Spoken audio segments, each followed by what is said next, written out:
Good afternoon, everyone. Of course, today I'm actually going to continue with what I started the other time that I actually call five tensions between explaining and predicting. Okay, let's just have a recap on what we've done before.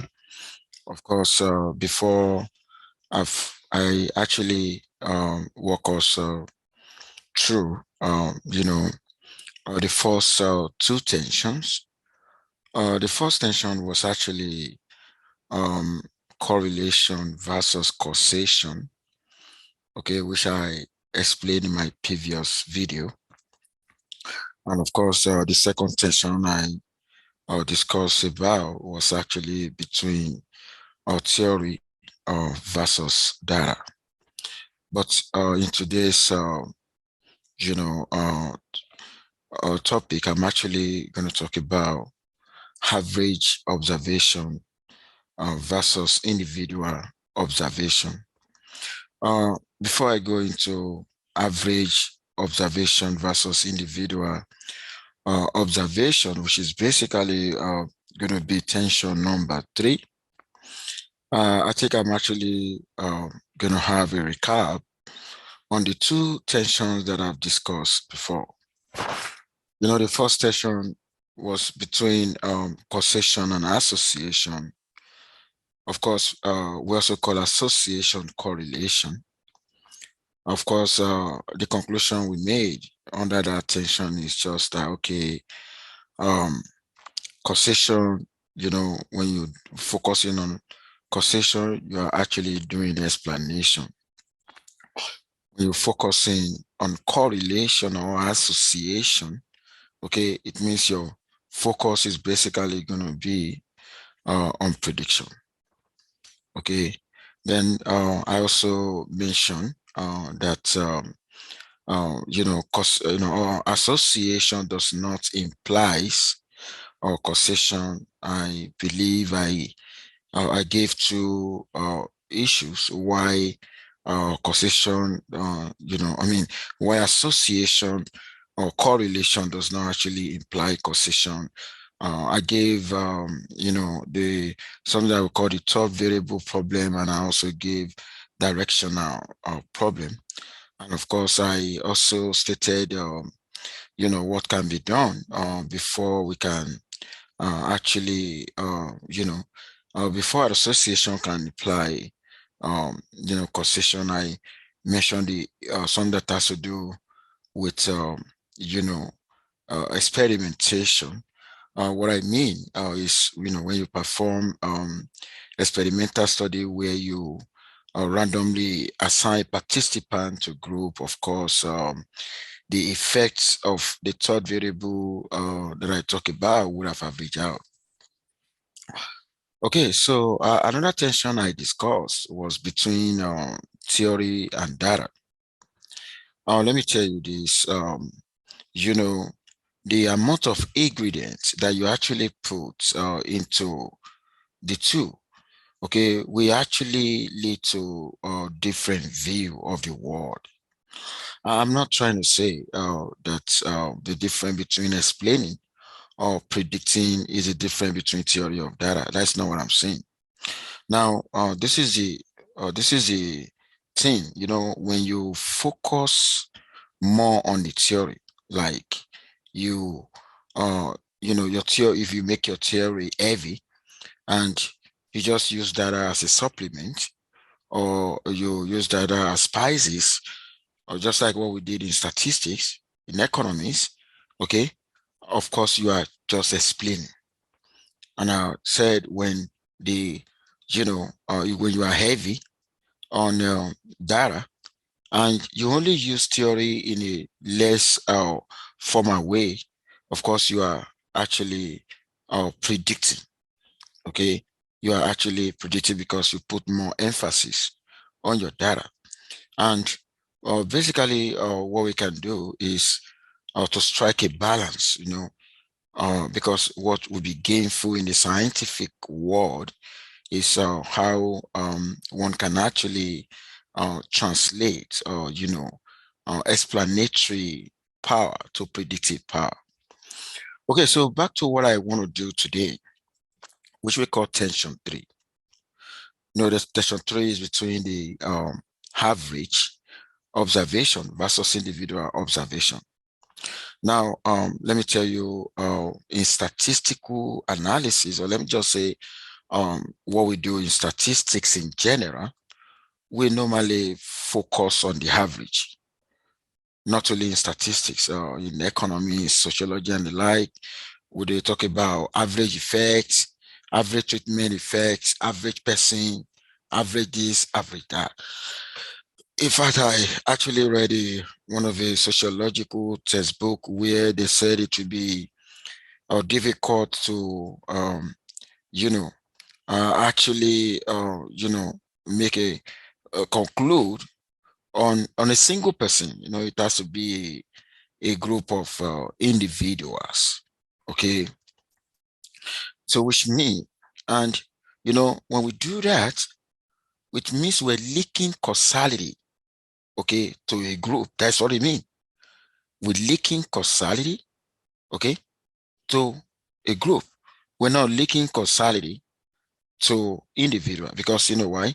When we want to make a prediction, okay, the prediction is actually done on individual level. Like for instance, when you take a look at the machine learning algorithm where prediction is made, maybe they do that at individual level.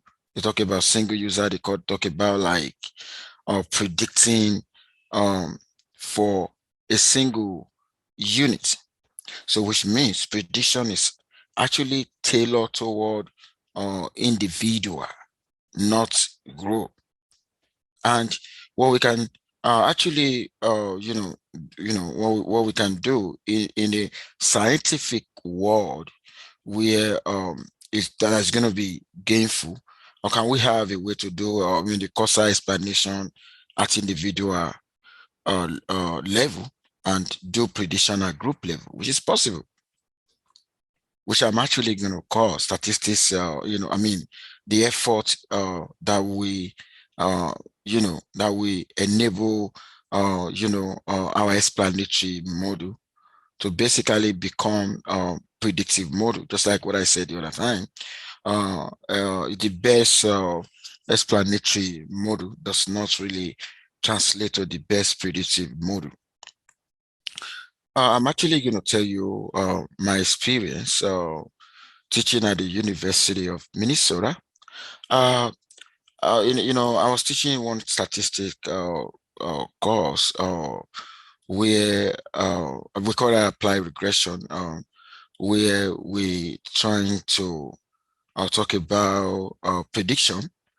When you fit linear regression, and you actually you estimate the parameters, of course, in the linear regression, and you now want to make a prediction. Of course, if you want to construct an interval around the prediction, we talk about having a confidence interval for the prediction, which we basically call average prediction, right? And we also have a prediction interval that actually tailored around individual. And of course, we are able to establish statistically that the prediction around the mean would basically have a narrower interval compared to prediction, the interval prediction around individual. So which means the statistician actually uh, you know establish the superior power of average. You get what I mean? So because of the fact that when you're seeking the confidence interval around your prediction, when you're doing statistical analysis, particularly with fitting linear regression, you're basically going to see the margin of error around the mean prediction is basically less than that of the average prediction, because of the fact that the standard error of the average prediction is smaller. So take a look at that. So the takeaway from this video is just like, okay, um, because of, when you base your arguments on average, of course, you are explaining, okay? And when you are explaining, it means you're actually pursuing a causal goal that I mentioned in my last video. And of course, that causality, we actually, normally you're going to link it to group instead of individual. But when prediction is made, that when prediction is made, the prediction is not made on the group, basically made on individual. Okay. And, and that's why, if you're doing that, if you base things on individual, of course, that's basically going to be you doing prediction, right? You're not explaining. Okay. Because the only way we can explain is when you base your causality on, on group. And what would be gainful in the modern day world, particularly in the scientific community in general, is trying to actually the causality can we do causality that can be linked to an individual, not to a group? Can we also do prediction at a group level instead of at individual level? Okay, I think that's going to be a game changer, and the whole world will basically love that particular idea.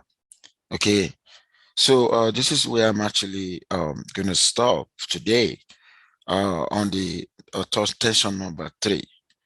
Of course, when next I'm actually going to come, I'm going to talk about tension number 4. So the tension number 4 will be retrospective and prospective. Okay, I'm going to say that again. That's going to be what I'm going to discuss next when I come on board. Okay, retrospective and prospective. That's what I'm going to. So if there's anyone who actually need clarification, if I want to first thank some of you, I will actually send your questions, and I believe with the response I provided, you are actually satisfied with that. If you are not, of course, you can still send me messages. Okay, so make sure you love this video, you like, and of course you share. Okay, so until the next time, I'm actually gonna come your way again.